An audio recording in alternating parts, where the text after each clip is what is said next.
अस्सलाम वालेकुम students. Dim statement हमारा नेक्स्ट टॉपिक है। चैप्टर नंबर 4 हम कर रहे हैं। अच्छा, डिम स्टेटमेंट जो है इसको हम तब इस्तेमाल करते हैं जब हमारी अरे का साइज़ हमने 10 एलिमेंट से बड़ा रखना हो। ठीक है, नॉर्मली जो हम एक अरे बनाते हैं उसमें हम 10 से ज़्यादा एलिमेंट्स नहीं डाल सकते। ठीक है, उसमें सिर्फ 10 चीज़ें आ सकती हैं। तो अगर हमने 10 से ज़्यादा वेरिएबल्स या कॉन्स्टेंट्स एक अरे के अंदर डालने हैं, उस सूरत में हमें डिम स्टेटमेंट का इस्तेमाल करना पड़ता है। ठीक है, तो इसमें इस तरह से है कि नॉर्मल जो अरे होती है उसमें उसके जो एलिमेंट्स हैं उसमें ये है कि पहले अरे का नाम लिख के फिर उसके बाद ब्रैकेट्स के अंदर उसका सबस्क्रिप्ट लिखा जाता है जो कि 0 से लेके 9 के दरमियान में होता है। ठीक है, 0 1 2 3 4 स्टार्ट 0 से होगा, 9 पे ख़त्म हो जाएगा, यानी कि 10 चीज़ें उसमें आ गई।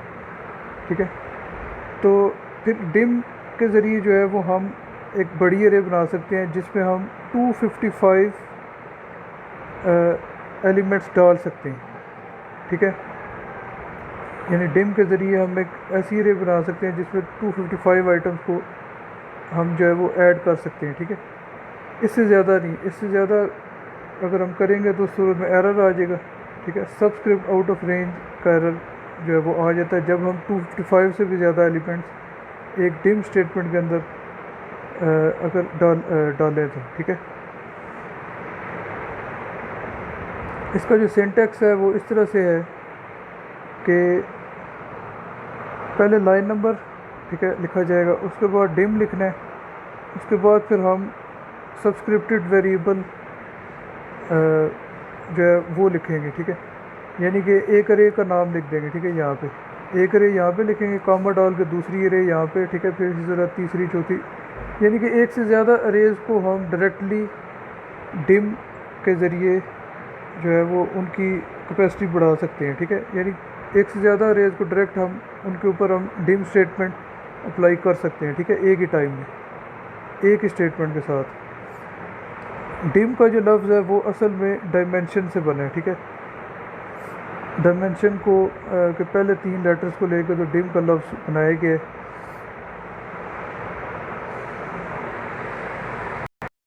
अच्छा, तो जब हम डिम के ज़रिए एक वेरिएबल बनाते हैं तो वो जो वेरिएबल होता है उसको मेमोरी की स्टोरेज जो है वो अलोकेट की जाती है। ठीक है, ज़्यादा स्टोरेज दी जाती है क्योंकि उसमें फिर ज़्यादा वैल्यू जो है वो उसके अंदर डाली जा सकती हैं। ठीक है, इस वजह से उसको फिर ज़्यादा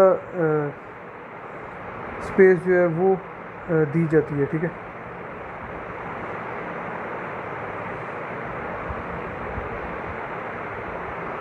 अच्छा, ये कुछ चीज़ें हैं जिनका हमें ख्याल रखना होता है। ठीक है, एक डिम स्टेटमेंट को बनाने के लिए एक तो सबस्क्रिप्ट वेरिएबल, उसका नाम क्या है उसका हमें पता होना चाहिए। ठीक है, जो अरे है उसका नाम। दूसरी चीज़ उस अरे का साइज़ हमें पता होना चाहिए। ठीक है, सबस्क्रिप्ट वेरिएबल अरे को बोलते हैं। ठीक है, उसका साइज़ हमें पता होना चाहिए। और तीसरी चीज़ ये है कि एक डिम स्टेटमेंट के साथ एक से ज़्यादा अरेज को एट अ टाइम हम, ठीक है, यानी कि उनकी कैपेसिटी बढ़ा सकते हैं। ठीक है, यानी इकट्ठा हम एक ही स्टेटमेंट ज़्यादा अरेज के ऊपर अप्लाई कर सकते हैं।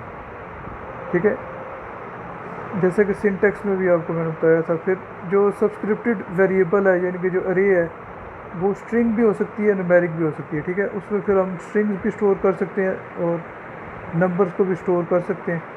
अब इसकी एग्जांपल है, ये एक एग्जांपल है जिसके ज़रिए हम हमारे पास एक लिस्ट ऑफ नंबर्स हम यूज़र से लेंगे।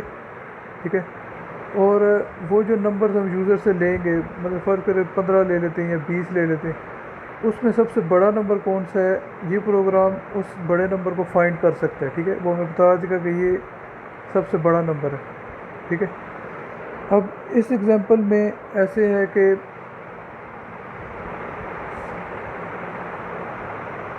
लाइन नंबर 10 पे हमने पहले एक अरे बनाई। ठीक है, डिम की मदद से, क्योंकि हम एक 10 से ज़्यादा एलिमेंट्स के ऊपर काम करना चाहते हैं। हमने एक डिम के ज़रिए बनाई अरे नम के नाम से और उसका साइज़ 100 रखी है, ठीक है। उसके बाद हमने लिखा input how many numbers do you want to enter, ठीक है, मैक्सिमम 100। अब 100 कैपेसिटी है। आगे हम यूज़र से पूछ रहे हैं कि कितने नंबर यूज़र डालना चाहता है, ठीक है, जिसके अंदर से फिर वो लार्जेस्ट नंबर को ढूंढना चाहता है, ठीक है। 100 से ज़्यादा नहीं वो डाल सकता, ठीक है। जैसे एक मिसाल है, एक खिलाड़ी है, उसका हाईएस्ट स्कोर हमने फाइंड करना है, तो वो हर मैच में कितना स्कोर बना रहा है, ठीक है, वो सारी चीज़ इनपुट करते जाएंगे हम, ठीक है। अगर उसने 25 मैच खेले, 25 मैचों में स्कोर एंटर करेंगे, तो ये प्रोग्राम फिर क्या करेगा कि उसमें जो सबसे हाईएस्ट उसने बनाया होगा, जो उसका बेस्ट स्कोर होगा, वो ऑटोमेटिकली हमें बता देगा, ठीक है। कि इसका फ़र्ज़ करिए उसने 120 बनाया हुआ था हाईएस्ट, तो वो 120 लिखा आ जाए। अच्छा, अब मैक्सिमम 100, ठीक है, हम इनपुट कर सकते हैं। तो ये एक स्ट्रिंग हमने लिखी पूरी। इसके बाद हमने लिख दिया कामा डाल के लिमिट, यानी लिमिट एक वेरिएबल बनाया है जिसमें ये इनपुट स्टोर हो जाएगा कि वो कितने नंबर्स एंटर करना चाहता है, ठीक है। 100 से कम होने चाहिए। उसके बाद एक लूप हमने चलाया 30 नंबर लाइन पे। Loop i is equal to 1 to limit i एक कंट्रोल वेरिएबल है, ठीक है, उसका लूप का वेरिएबल है, ठीक है। इस पर फोर लूप हमने चलाया हुआ है और इसकी जो वैल्यू है वो 1 से लेकर लिमिट तक होगी, यानी कि यूज़र अगर 20 इनपुट कर देता है तो 1 से लेकर ये 20 तक ये लूप चलेगा, 20 दफ़ा चलेगा। उसके बाद हमने फिर लूप के अंदर हमने इनपुट लिया एंटर एनी नंबर, कोई भी नंबर एंटर करें, ठीक है। यानी अब यूज़र अगर उसने 20 का हुआ था तो अब वो 20 नंबर एंटर करेगा, ठीक है, 20 दफ़ा मुख्तलिफ नंबर्स को एंटर करेगा। अब वो जो भी नंबर एंटर कर रहा है, इनपुट के आगे हमने एंटर एनी नंबर की स्ट्रिंग लिखने के बाद डबल कोट्स में कामा डाला है और कामा के बाद हमने लिख दिया है नम, आगे ब्रैकेट में आई। तो इससे ये होगा कि ये जो अरे है इसके अंदर वो सारे नाम सेव होते जाएंगे, ठीक है। पहला नाम डालेगा तो नम 0 में वो जाके सेव हो जाएगा, फिर अगला नम 1 में, फिर नम 2 में, इस तरह स्टोर होता जाएगा। फिर 50 में हमने नेक्स्ट आई लिख दिया, यहाँ पे ये लूप ख़त्म हो रहा है, ठीक है। जितनी दफ़ा लिमिट है उतनी दफ़ा ये लूप चलता रहेगा, ठीक है। नेक्स्ट के बाद ये वापस 30 पे चला जाता है और जब लिमिट ख़त्म हो जाएगी फिर वो 60 पे आ जाएगा। अच्छा, तो 60 पर लिखा हुआ है large is equal to num i, ठीक है। एक वेरिएबल बनाया हमने लार्ज के नाम से, ठीक है, और उसकी वैल्यू हमने रख दी है नम आई, ठीक है। कि जो अरे है, ठीक है, उसके आगे हमने आई भी लिखा हुआ है, ठीक है, उसका वेरिएबल जो भी उसकी वैल्यू होगी वो लार्ज के बराबर होगी। अच्छा, अब आगे 70 नंबर लाइन पे हमने दोबारा एक लूप चलाया for I is equal to 1 to limit, ठीक है। जितनी लिमिट आई थी उतनी दफ़े ये लूप भी चलेगा और इसमें भी जो वेरिएबल इस्तेमाल कर रहे हैं हम लूप में वो आई है। अच्छा, इसमें हमने लिखा if large is less than num i, ठीक है, यानी कि जो लार्ज एक नया हमने वेरिएबल बनाया हुआ है उसकी वैल्यू अगर अभी नम आई से छोटी है, ठीक है, तो फिर क्या होगा, फिर then large is equal to num i. यानी कि अगर जो लार्ज है इस टाइम जो सबसे बड़ा नंबर है शुरू में, वो अगर नए नंबर से छोटा है, जो कि नया नंबर अभी आया है, तो फिर ये करना है हमने कि जो नंबर पहले से है वही लार्जेस्ट, उसी को समझेंगे, ठीक है।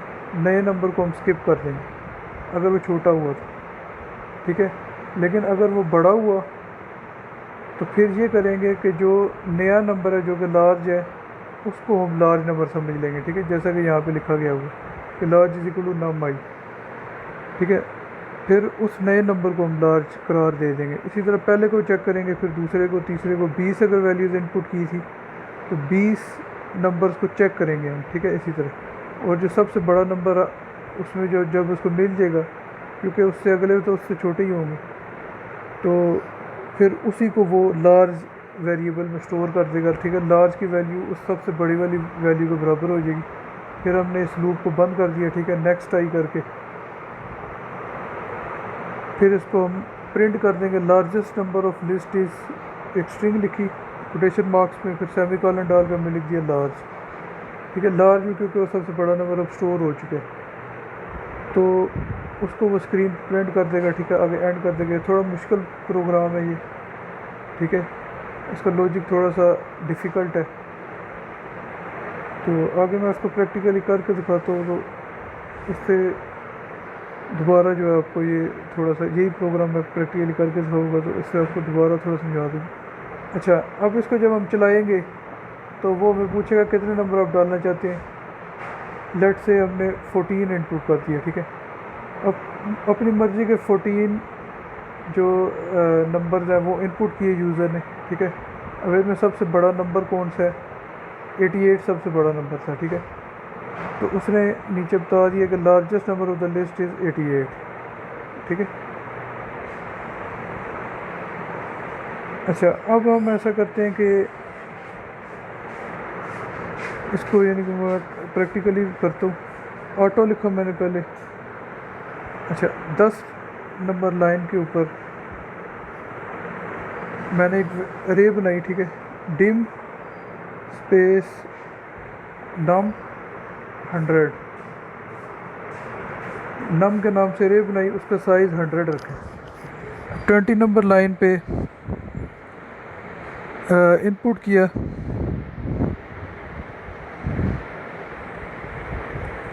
अच्छा, यहाँ पे मैंने एक स्ट्रिंग है, यहाँ पे जो मर्ज़ी हम लिख सकते हैं। बस यूज़र को हम ये कहना चाहते हैं कि यहाँ पे वो अपनी मर्ज़ी की बताए कि कितनी लिमिट रखना चाहता है, ठीक है, कितने नंबर एंटर करना चाहता है। तो मैंने लिख दिया मैक्स 100 मैक्सिमम है।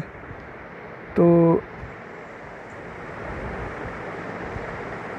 एंटर नंबर, ठीक है, नंबर एंटर करो कि यानी जितनी लिमिट रखनी है।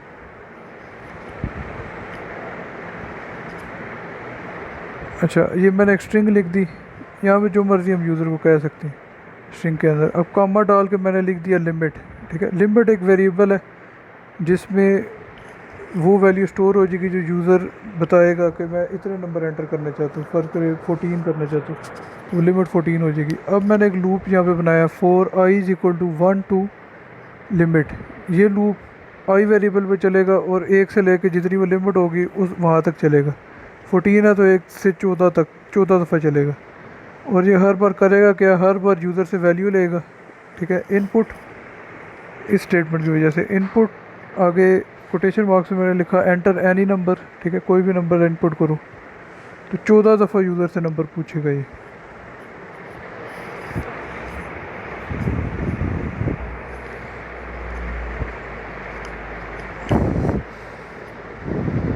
आगे मैंने लिखा कॉमा नम आई, ठीक है। तो ये सारा कुछ इसी अरे में स्टोर होता जाएगा। पहले नम 0 पे, फिर नम 1 पे, फिर नम 2 पे।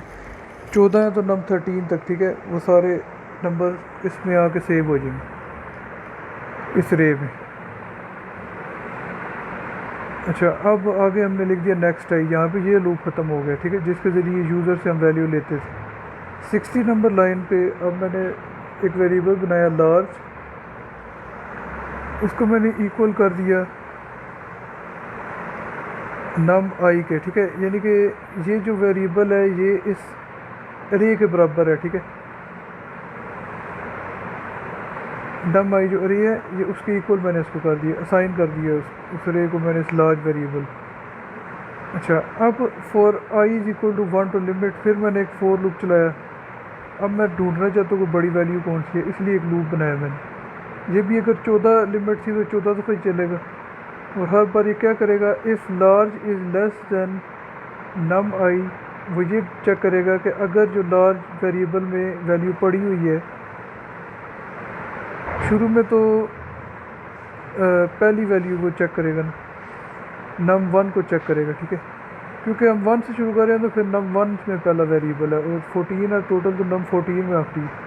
तो चेक करेगा लार्ज नंबर अगर नम आई से अगर अभी छोटा है, ठीक है, then large is equal to num i. ठीक है। अगर वो कम हुआ तो फिर जो नई वैल्यू नम आई की आई है वो लार्ज बन जाएगी, यानी कि पहले अगर उसकी वैल्यू 2 थी, अगली दफ़ा 14 आ रही है, दूसरी दफ़ा जो सेव हुई थी तो उसकी वैल्यू 14 हो जाएगी। फिर इसी तरह जब लार्जेस्ट आ जाएगी, बाकी वैल्यूज़ क्योंकि छोटी है तो वो फिर जो लार्ज वेरिएबल है उसमें सबसे बड़ी वैल्यू स्टोर हो जाएगी। 90 पे नेक्स्ट ट्राई कर दिया, लूप बंद किया, फिर 100 पे हमने इसको प्रिंट कर दिया। प्रिंट स्ट्रिंग में मैंने लिखा लार्जेस्ट डबल कोट्स के अंदर, फिर आगे सेमी कॉलन डाल के मैंने लिख दिया लार्ज, ठीक है, लार्जेस्ट नंबर स्ट्रिंग में लिखा, और आगे मैंने लार्ज वही वेरिएबल लिख दिया जिसमें सबसे बड़ी वैल्यू स्टोर हुई हुई है, ठीक है।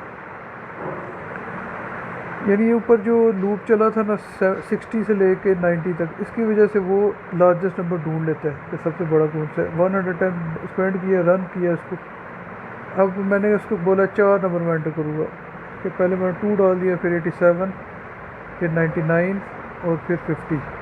अब उसने मुझे ऑटोमेटिकली बता दिया कि लार्जेस्ट नंबर जो था इनमें वो 99 था।